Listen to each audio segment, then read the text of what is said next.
2500 rice mill ఉన్నాయి industries.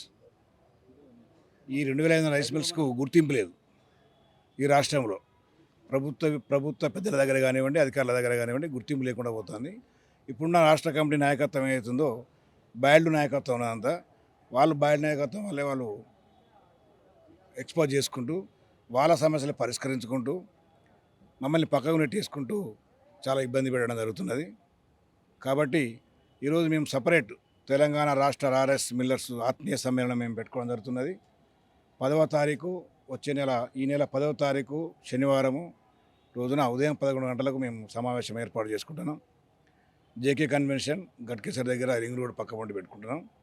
దానికి రాష్ట్ర వ్యాప్తంగా అందరి రైస్ మిల్లర్లకు తెలియజేయాలని, అధిక సంఖ్యలో వాళ్ళు పాల్గొనాలనే ఉద్దేశంతో ఈరోజు ఇక్కడ ప్రెస్ క్లబ్లో మేము సమావేశం ఏర్పాటు చేసుకోవడం జరిగినది. మేము ఏదైతే 2500 రైస్ మిల్స్ ఉన్నాయో ప్రభుత్వానికి సంపూర్ణ మద్దతు ప్రకటించడం జరిగింది. ఎలక్షన్ల ముందు సహకరించడం జరిగినది. ఇప్పుడు కూడా ప్రభుత్వానికి సహకరించుకుంటూ ఇటు వ్యవసాయానికి రైతులకు అనుబంధంగా ఉండే పరిశ్రమ మాది.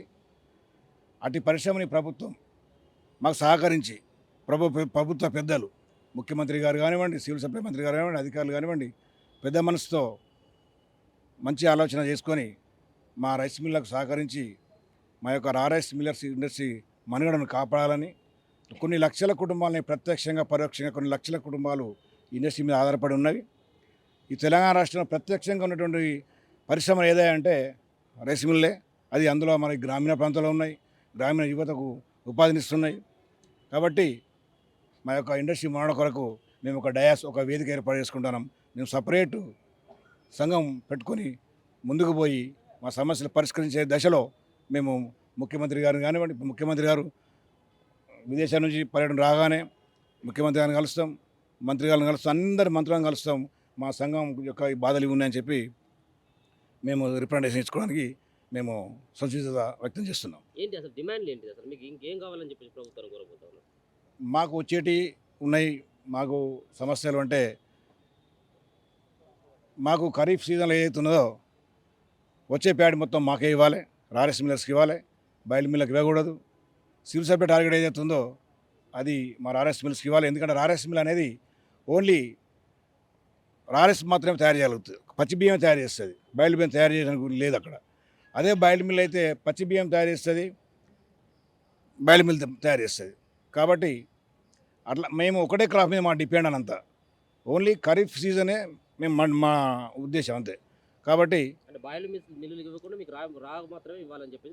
అవును, ఖరీఫ్ సీజన్ మాత్రమే రారైస్ వస్తుంది ధాన్యం అంతా.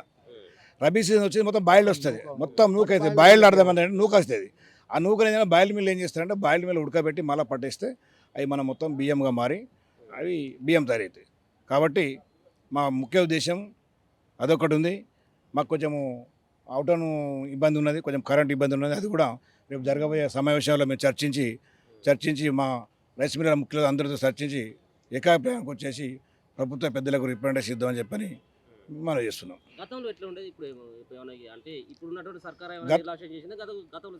గతంలో ఉన్నట్టు 10 సంవత్సరాల నుంచి ప్రభుత్వం ధాన్యం ఇచ్చింది తప్ప ఆ ధాన్యం ఎఫ్ఏక్యూ ప్యాడీ ఉన్నదా? లేదు.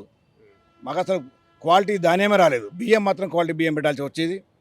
అది చాలా పెద్ద సమస్య అయ్యి రైస్ మిల్లర్లు నష్టాల ఊబిలో ఉరుకుపోవడం జరిగినది. అంటే ఇంక ప్రభుత్వానికి ఇంకా ధాన్యం ఇచ్చినటువంటి పరిస్థితుల నేపథ్యంలో ఇంకా బియ్యం తిరిగి ఇవ్వలేదు అన్నటువంటి విమర్శలు కూడా అది 95% అంతా బాగానే ఉంది. ఒక 5% మాత్రమే అక్కడక్కడ కొందరు వారి టెక్నికల్ ప్రాబ్లమా మరి ఏ ఇబ్బంది వలన వాళ్ళు కొంచెం పెట్టలేకపోయింది. వాస్తవం అది. 95% రైస్ మిల్స్ అన్నీ గవర్నమెంట్కు అనుకూలంగా ఉన్నాయి. గవర్నమెంట్కు ప్రొక్యూర్మెంట్ బియ్యం ఇవ్వడం జరిగింది.